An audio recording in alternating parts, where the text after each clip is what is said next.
the Johnson Wax Program with Fibber, McGee, and Molly.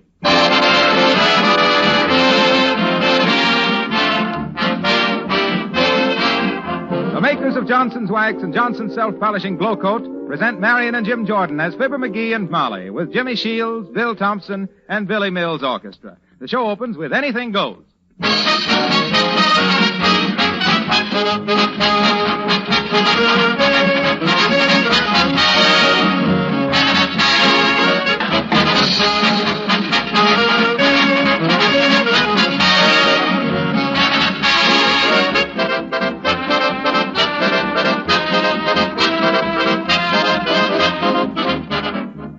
Do you have Venetian blinds at your windows? If you do, you'll be interested in a letter we've just received from a prominent Venetian blind manufacturer. Here's what it says.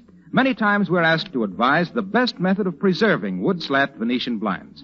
Not a week goes by that we do not recommend finishing them with genuine Johnson's Wax.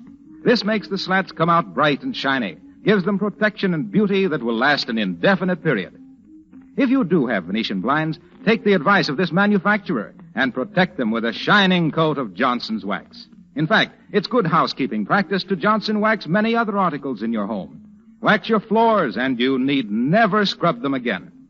Floors grow more beautiful with every application of Johnson's Wax. Wax your tabletops and all your furniture. Wax your woodwork, windowsills, your shoes and luggage, your parchment lampshades. There are 100 extra uses for genuine Johnson's Wax listed on the package. They will save you work and make your home more beautiful.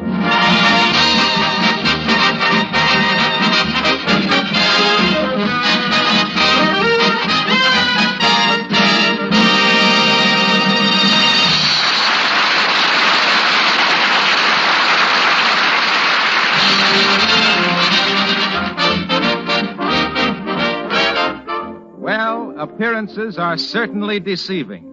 Imagine two people sitting across from each other at the dining table calling each other names with absolutely no hard feelings. Such is the scene tonight at 79 Wistful Vista. As calling names to each other for their Christmas shopping list, we find Fibber, McGee, and Molly.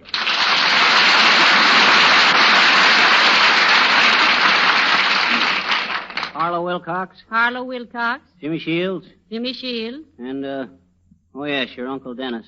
What are we going to get Uncle Dennis? Oh, dear, I don't know. Oh, what does he like to do? What's his favorite sport? Never mind that. He's got a cocktail shaker. Oh. How about Billy Mills? Oh, I got a great idea for him. Have you noticed that little stick that he leads the band with? Yes. Kind of pathetic, ain't it? Huh?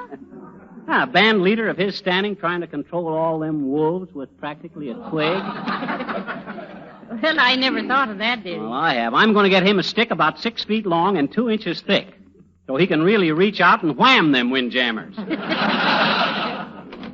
Say, Fibber. Yes, Harlow? Have you got a good set of golf clubs? Why, no, I haven't, Harlow. Why? Oh, I just wanted to know. Oh, Thanks, gee. pal. Well, I wonder if he's going to give you some golf clubs for Christmas, dearie. Gee, what is that? By the way, what did you want, Molly? Oh, nothing. Oh, sure. Oh, please forget me this Oh, year. no, I don't want to do Just give me a handkerchief or something. Oh, no, Molly. Anyway, No. we couldn't afford it. Afford what? Oh, that diamond wristwatch I saw in the jewelry store window the other night. Now, listen, Molly, if that's really what you want, I'll work my knuckles Oh, no, McGee, please. Yes. It's ridiculous. No, Why, sir. The idea. Well, okay. Probably sold it by this time, anyway. Oh, no, he hasn't. He said he'd hold it till Christmas. Or, I mean, Come in, thank goodness. Oh, hello, Mr. Gildersleeve. Good day, Mrs. McGee. How are you, Fibber? Do you really care, Gildersleeve? Well, frankly, no, not a bit. What can we do for you, Mr. Gildersleeve? Well, if it isn't asking too much, Mrs. McGee, I'd like to have my snow shovel back, the one your husband borrowed last March. Oh, better give it back to him, dearie. I can't do it. Why? It's busted. What? It is, eh? Just what I might have expected. I'll have to ask you to pay for that shovel, McGee. Oh, you will. Look at the scar on my wrist, Gildersleeve. What? You're responsible for that. lending me a shovel with a defective handle. Getting them splinters out cost me $8.50 in doctor bills. Well, that's too bad, McGee, but that shovel cost me $4.98 wholesale. And $4.98 from $8.50 is exactly $3.52 that you owe us. Sir. You hear that, Gildersleeve? And on top of that, there was bandages, mental anguish, Sure. and loss of a week's work. Right. Counting the value of my time at $200 a week, plus $1 worth of bandages, and say $50 for breach of health. That's $254.52. Now, what are you going to do about that? McGee, you can't do this to me. Oh, I can't, eh? I'll take this up to the United States Supreme Court. That's where I'll take it up to. Now, look here, McGee. I'm a reasonable man. Well? Suppose I give you $5 and we'll call it square. $20. 10. 15. 25. 30. 35. 40. Wait a minute. You're both bidding against me. Well, then, speak up, Gildersleeve. Speak up. Move in there and protect yourself. 45. 50. Sold for $50 to the gentleman with the busted shovel. I still think I'm being taken advantage of. Well, I'll send you a check in the morning, McGee. Say, Fibber, have you got a good pair of skis? Why, no, I haven't, Harlow. You haven't? Okay, thanks. What is this, anyway? Maybe he decided not to give me golf clubs for Christmas. What was we saying, Gildersleeve? Skis. No. I was just remarking, McGee, about how you talked me out of $50. Nothing to it. Just like eating lettuce. You certainly drive a hard bargain. Yeah. Yes, sir. I say, that gives me an idea. It does? As you know, I'm manager of the Bonton department store. Sure. And the way you talked me out of $50 makes me think that you're just the man I need for our adjustment department. Adjustment department? That's right. I'll pay you $40 a week and a discount on purchases. We'll take it. Molly, please. Don't ever snap at a job like that there. It shows you're too anxious.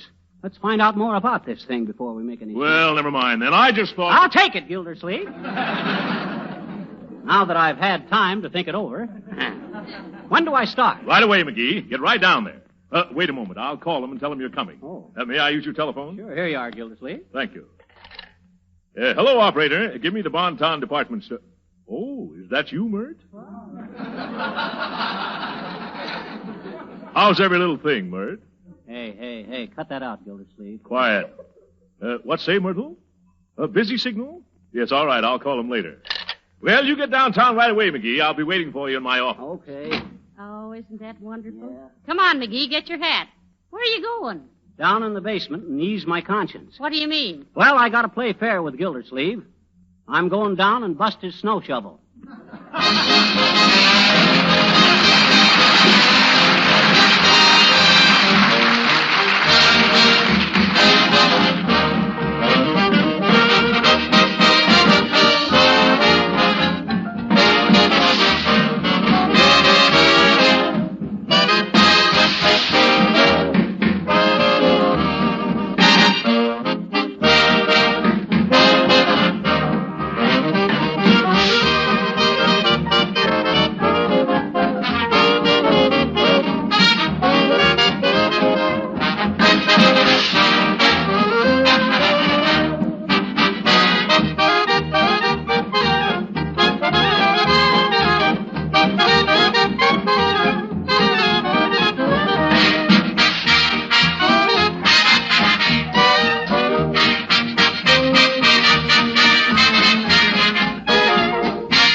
this our office, Gildersleeve? Yes, it is, McGee. Wow. My, very pleasant, isn't Yeah. it? That picture of the seven dwarfs lends such an air of charm. Yeah. That, Mrs. McGee, is not the seventh dwarf. No? That's a photograph of our board of directors. Is it really? Yeah. I'd have swore that was Dopey on the end there. Yeah. Yes, it does. Yeah. That's me, McGee. Now, look, you know what your duties are? Oh, yes, Mr. Gildersleeve. All we do is adjust the claims of dissatisfied customers. That's it, exactly. And remember our motto, the customer is always right. And if you run into difficulty, just call on me, McGee. Okay, Gildersleeve, and the same goes for you. If you want any advice on advertising or merchandising, sales promotion, or any old stuff like that there, our door is always open. Just drop in any time and we'll be only... You know, this is the kind of a job I've always wanted, Molly, where I can really use my tact and diplomacy. Well, you certainly have plenty of that, McGee. Huh? None of it's ever been used. Oh, look, Molly. Now, you sit on that side of the desk, and I'll sit on this side. All and right. Say, Fibber. Oh, it's you again, Mr. Wilcox. Yes. Say, have you folks got a good cabinet radio? Why, no, we haven't, Harlow. Okay, pal. I just wanted to know. What's going on? He's having a terrible time deciding what to give you for Christmas, McGee. I'll say, but I suppose he feels he ought to do some checking up before he comes to a decision. Like the centipede that got the hot foot. Uh-oh. Here's our first adjustment, dearie. And remember, the customer's always right. I know. Come in. Ah, there, my dear. And good day to you, Drip Pan. Hi, Boomer. I seem to be in the wrong office, looking for the adjustment department. Well, this is it, Mr. Boomer. I'm the adjuster, Boomer. Oh, yes, I was afraid of that. Okay, come on, Boomer. What's on your mind? I have here a large emerald necklace from your jewelry counter that I'm not quite satisfied with. Seems to be a flaw in the string. I'd like to have my money back. $26,000, I believe, was the amount. Oh, heavenly days. 26,000? I'll take it in small bills. Have to get a shoe shine on the way home. Boomer, there's something fishy about this. Let's see your sales slip. Why, certainly. Have the sales slip right here. And now, where did I put that sales slip? Oh, dear.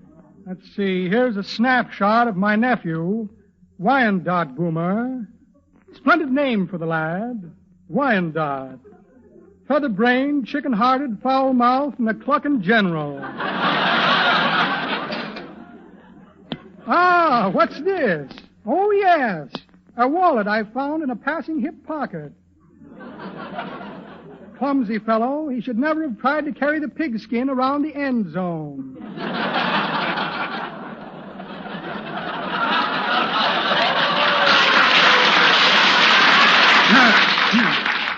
Letter from some hobo pals of mine in upper New York. Bums along the Mohawk. Here, a newspaper clipping. Seems that my old pal Inky Blotz just escaped from Sing Sing. Good old Inky, always leaking out of some pen. A small pocket comb, going in the cloakroom after a while and comb some pockets. And a check for a short beer.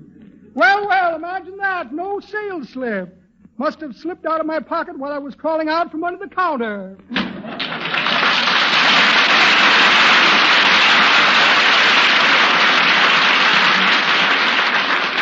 My, what a crook. Pretty consistent guy, though. I seen a baby picture of him shaking his little fist through the bars of his crib when the nurse wanted to powder him. Really? Yeah, and the caption was, "Oh, so you won't talc, eh?" Wow. Am I hot tonight? Say, Fibber and Molly, have you got a nice coffee table? Why, yes, we have, Mr. Wilcox. But Listen now... here, Harlow. Shucks, you're going to too much trouble for just us. Let's just make this a simple Christmas. What do you mean? Oh, you aren't fooling us the way you've been bursting in asking us if we have a nice radio or a coffee table. Or golf clubs or skis. Yeah. Oh, well, I was just trying to find out how much Johnson's wax to give you for Christmas. Huh? What? Why, sure. You see, all those things, radio cabinets, skis, coffee tables, golf clubs, they should all be polished and protected with Johnson's wax. It's really marvelous to seal the surface of things against scratches and wear. Well, I'll be a rude expression. So, you see, I'm giving all you folks on the show a big can of Johnson's wax for Christmas. Oh, that's a grand idea, Mr. Wilcox. Yes, sir. On the surface, I'd say that Johnson's wax was the best possible gift. Well, so long, folks. That guy's so enthusiastic about our product, he sent a sales letter to Albert Einstein asking him to try Johnson's wax on his multiplication tables. Dear, dear. Come in. Oh, hello there, little girl. Hi, mister. You looking for somebody? Sure. Who? Hmm? Who? Hmm? Who are you looking for? Santa Claus, I bet you. Oh, Santa. Mm-hmm. Imagine that, Molly. She came all the way down here by herself to see Santa Claus. Well, now, McGee, why don't you take her over to see Santa? I'll just do that. I'll get a kick out of it myself. Come on, sis. All right. Take a hold of my hand. That's it. We'll be back in a few minutes, Molly. All right, McGee. Thanks, girl. Thanks, girl. Right over this way, sis. I'll introduce you to Santa Claus myself. Okay, mister. I'll bet it'll be a great Christmas at your house this year. You going to hang up your stockings? No. Huh? Hmm? You ain't going to hang up your stockings? Why not? It's bad luck, I bet you. Oh, I'm afraid you're mistaken there, sis. Oh, no, I'm not. Oh, yes, you are. Oh, no, I'm not. Oh, yes. Oops. Oh, I'm sorry, lady. Let us through there, please. Thanks. Now, look, sis. Why is hanging up your stocking bad luck? Well, it was for Uncle Charlie. How come? They fall off the mantelpiece into the fireplace? Well, they weren't on the mantelpiece. They were on a tree. On a tree? Sure. And Uncle Charlie was in them. You know, they say he never got over it, too, I bet you. I see. Oh, looky, there's Santa Claus right now. Sure he is. Now, don't be afraid of him, sis. Okay. You walk right up to him and tell him what you want for Christmas. Oh, gee. Come on. Don't be bashful. Hi there, Santa Claus. Hello there. Here's a little girl that wants to speak to you, Santa. All right. What is it, my dear? Go ahead, sis. Go on, speak up. Oh, gee, I don't want you to hear me, mister. Huh? Oh, I get it. Okay, sis, I won't listen. Now, you go ahead and talk to Santa Claus. Well, my dear? I didn't want to say anything in front of that man because it might spoil Christmas for him, but Mama said for you to eat downtown today because she was going to the bridge club. So long, Papa.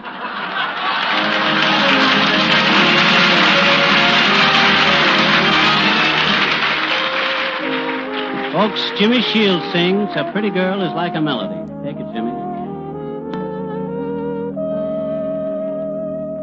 I have an ear for music, and I have an eye for a maid.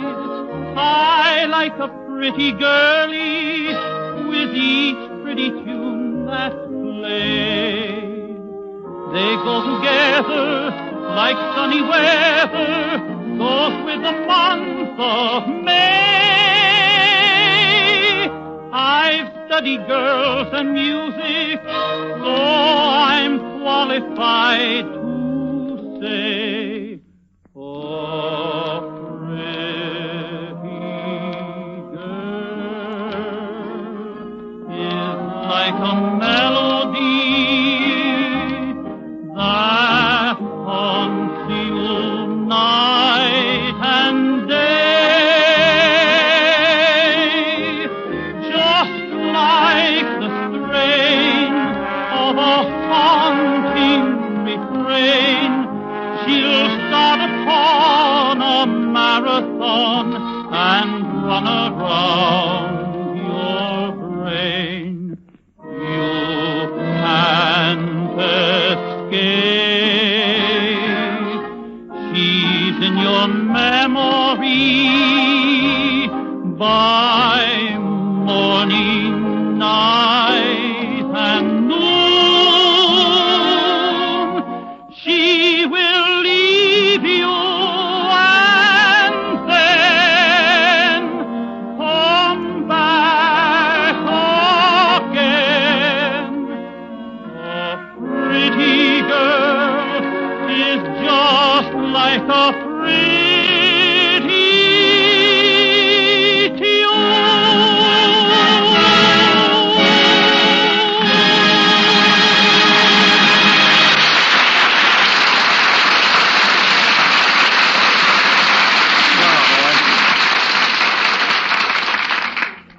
McGee, here's a woman waiting to see you. Oh. She says she's got something in the store she doesn't like. Oh, okay, I'll take care of it. Yes, madam. My name is Mrs. Patricia Goldfarb, and I live 1617 Finkel Arms Apartment Hotel. You say you got something at this store you didn't like? Yes, I did. What department? Home furnishings. What was the article? My husband. When I got him, he was a floor walker. Oh, I see. Well, I'm afraid we can't make any adjustments on that. Oh, remember, McGee, the customer is always right. Oh. Now, what do you want us to do about it, dearie? Yeah. Well, I want to exchange him for the manager of the ready-to-wear.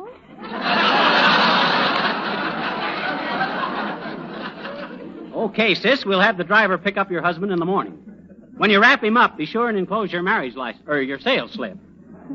All right. Thank you very much.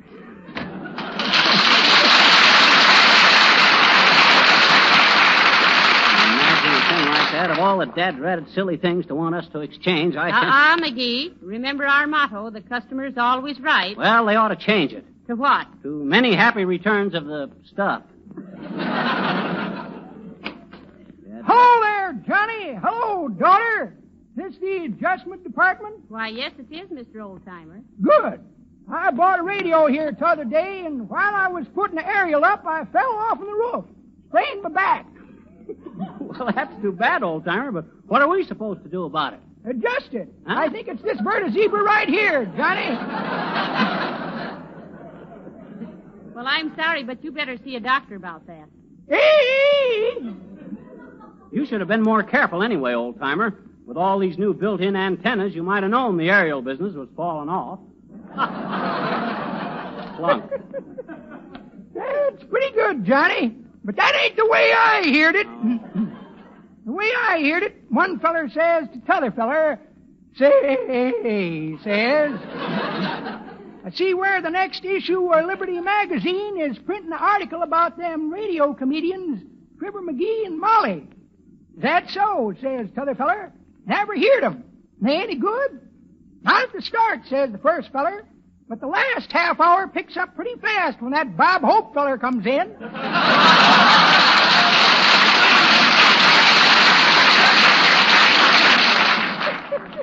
Well, Johnny, if you can't adjust my back for me, I'll have to... Whoop! Oh, there goes that bird of zebra again. Well, better go see a chiropodist.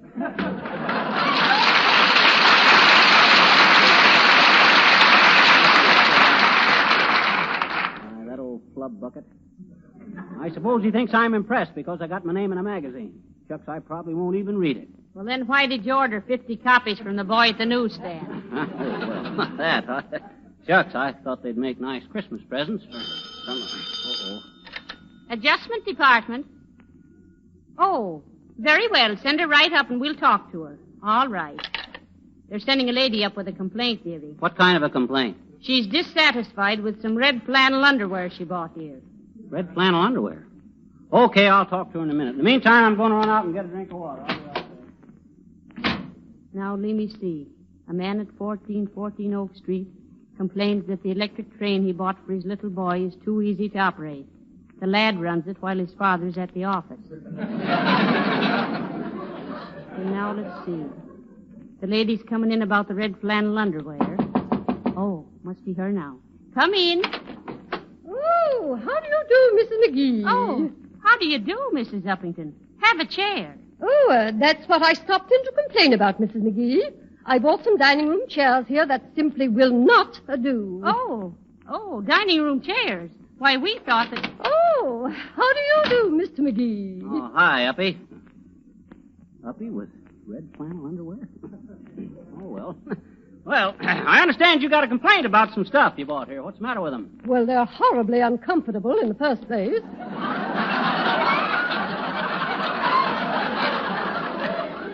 I can believe that. I used to have some myself. The arms and legs are awful stiff. Oh, McGee, I don't think you mean the But same. really, my dear, he is absolutely right. Why, one can hardly sit in them for 5 minutes without squirming. I'll say they can't. They ain't much to look at either, Uppy. McGee, please, now, she And doesn't Mr. mean... McGee is perfectly correct, my dear. You betcha. And what's more, they're extremely unsightly in the dining room. Oh. Why, I had guests for dinner last night, and they were most uncomplimentary about them. Well, that was getting kind of personal, wasn't it, Uppy? But, Chucks, we'll be glad to exchange them for you. What style would you rather have? Now, look, McGee. I think I shall exchange them for some with leather seats.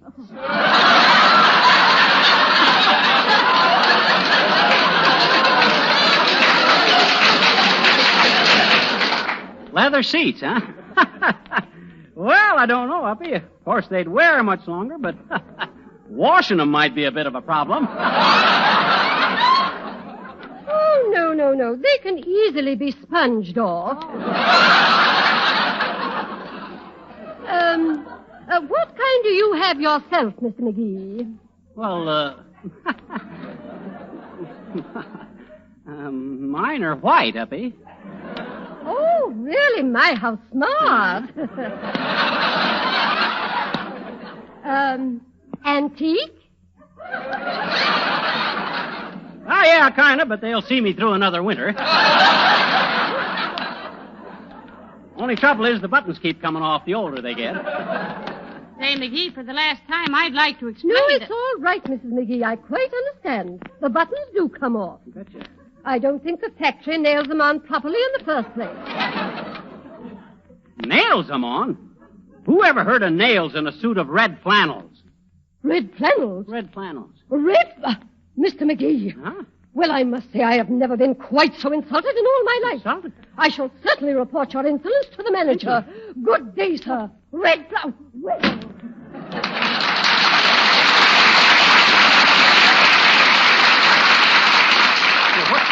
What's she getting so huffy about, Molly? I kept trying to tell you, McGee, she was complaining about some dining room chairs she bought. Oh, dining room chair. Sure. I thought she was the one about the red flannels. No. Listen here, McGee. Oh, hi, Gildersleeve. Say, we're doing a great job for you here. I'll bet you never had a guy in here before. Be quiet, McGee. Did you just insult Mrs. Abigail Uppington? Oh, I wouldn't say I insulted her, Gildy. We just had a slight misunderstanding. Oh, a misunderstanding, you call it, when you joke with a prominent society woman of this city about wearing red, I won't say it. Red flannels. Thank you. McGee, what did I tell you was the motto of this department? The customer is always right. And when? Always. Exactly. You betcha. The customer is always right. That's right. Mrs. Uppington is a customer. Why, sure she is. And she says you should be fired. Why, sure I should. Uh-huh. Good day. Oh, sure.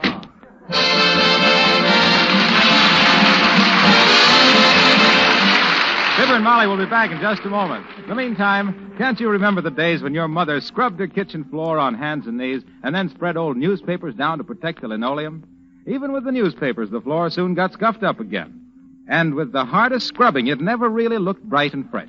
Well, now, in these days of Johnson's self-polishing glow coat, all that scrubbing seems terribly old-fashioned. Not only that, but continuous scrubbing is very harmful. First, the colors fade and the floor looks dull. Then the linoleum becomes water-soaked. Bumps and cracks appear, and the surface splits.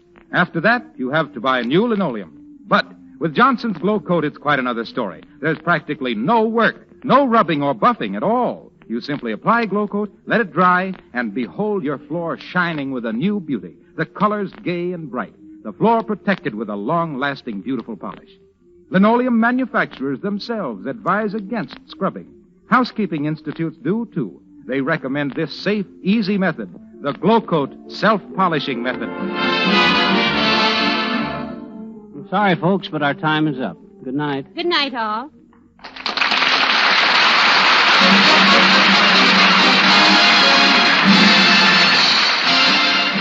This is Harlow Wilcox, speaking for the makers of Johnson's Wax and Johnson's Self-Polishing Glow Coat, Racine, Wisconsin, inviting you all to join us again next Tuesday night at this same time. Good night. This is the National Broadcasting Company.